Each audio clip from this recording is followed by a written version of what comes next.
I've been involved with JM Drama for a number of years, since 1987. Up until this year, I have been an actor.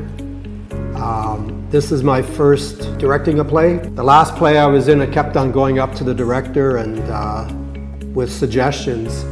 And he said at one point, "Why don't you direct?" So I think he was just trying to get me off his back. Oh my gosh. I started teaching 35 years ago as my main job. And one of my colleagues said, "Come on out and audition for a play." And I said, "I don't know. And he said, come on. And so I went down and I auditioned and I got cast. That was 35 years ago, and I have been doing theater ever since. I have done 2 to 3 to 4 shows a year, whether I'm acting or directing or stage managing, and I love it. I just love it. So the screen acting, I started back in 2015. That's 10 years now. I've been involved in over 40 different productions, whether they be commercials or films or documentaries.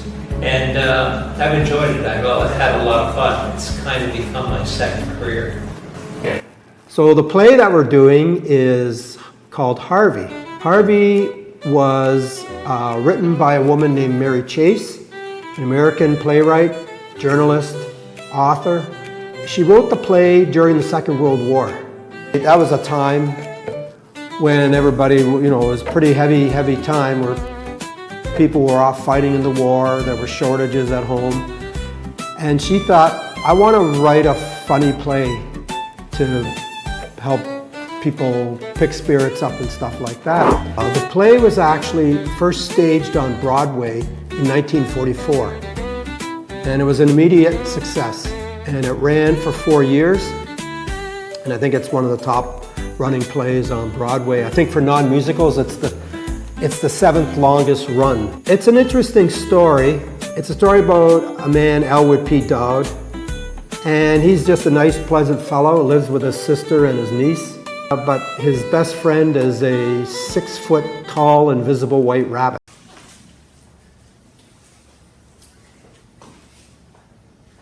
Go right on in, Harvey. I'll join you in a moment. I can see that you're disturbed by Harvey. But I can tell. He likes you. He likes you very much.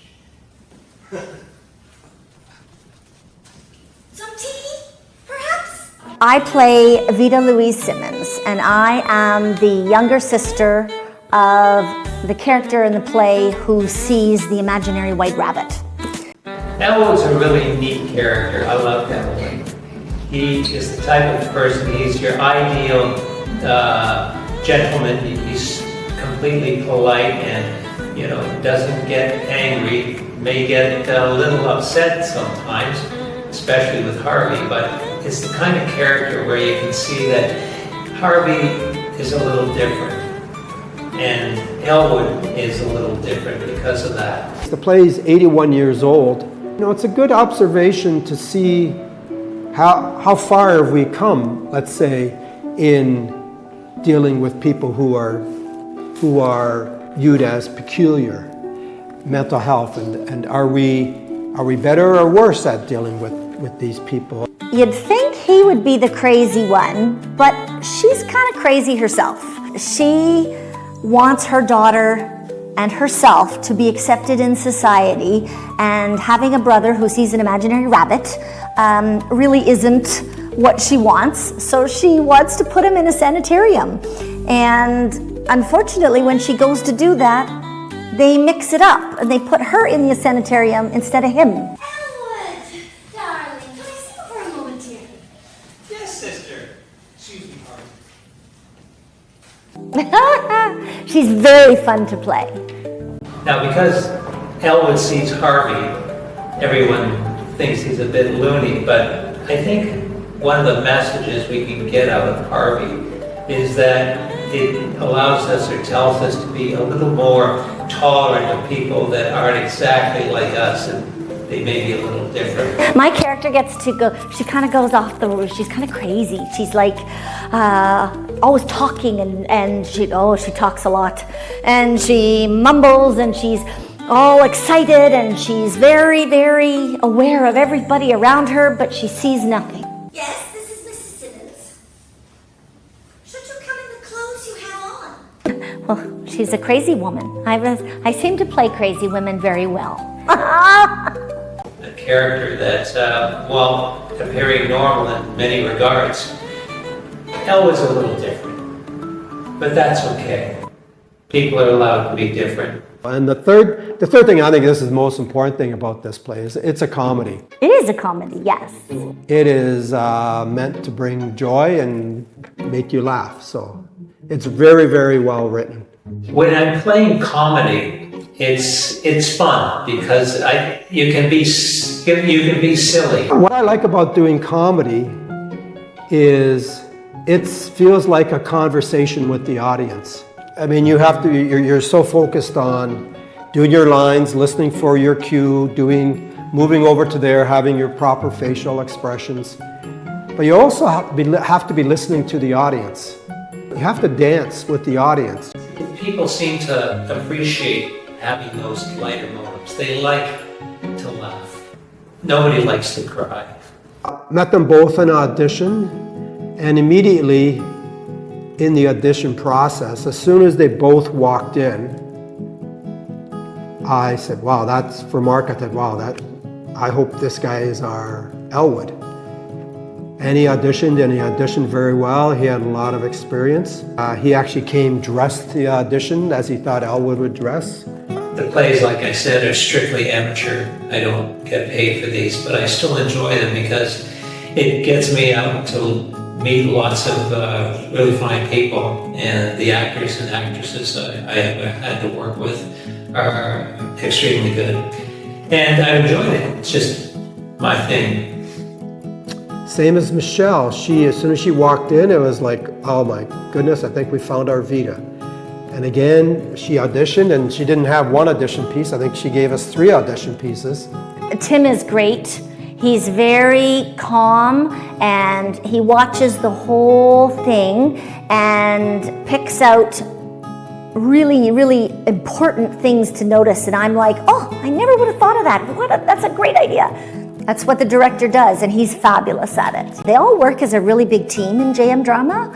Like the stage manager and the ASMs and the producer and the costumes people, like they're like a puzzle piece that all comes together, and they work so well together that you just sort of come in, you do your thing, and then suddenly everything's magically put together. It's really awesome.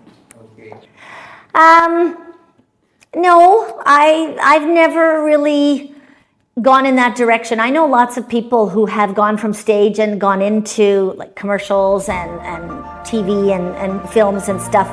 It's never really been my thing. If I was asked to pick which one I prefer, I think I prefer the stage. Everybody that's here loves doing theater, so a great opportunity to work with people who also love doing something that I love doing. I like the live audience. I like the fact that something goes wrong in every show. It might not be me, but it might be someone else, it might be me. Someone either forgets a line, a prop gets left behind, or a light doesn't work, or a phone doesn't ring, and you have to make it fit the story, and you have to make it work like that. You can actually hear your audience. You can't necessarily see them with all the spotlights on my face, but I can hear them. And when they're happy, they'll let you know. When they're sad, they'll let you know. And you get to respond to that. You can't respond to a camera. All you can do is perform it. The character as best as you think it should be.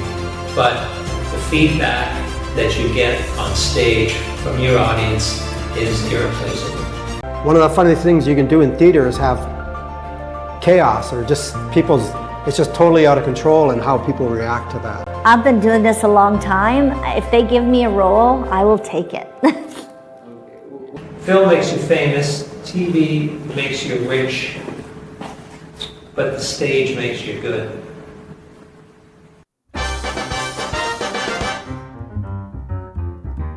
Okay, thanks very much. No, that was great. I think, oh, this isn't a chair, it's a stool. Maybe edit that out. And phone rings. Ring, ring, ring, ring. It's this way. Sorry. Do they know that? The phone is actually going to ring.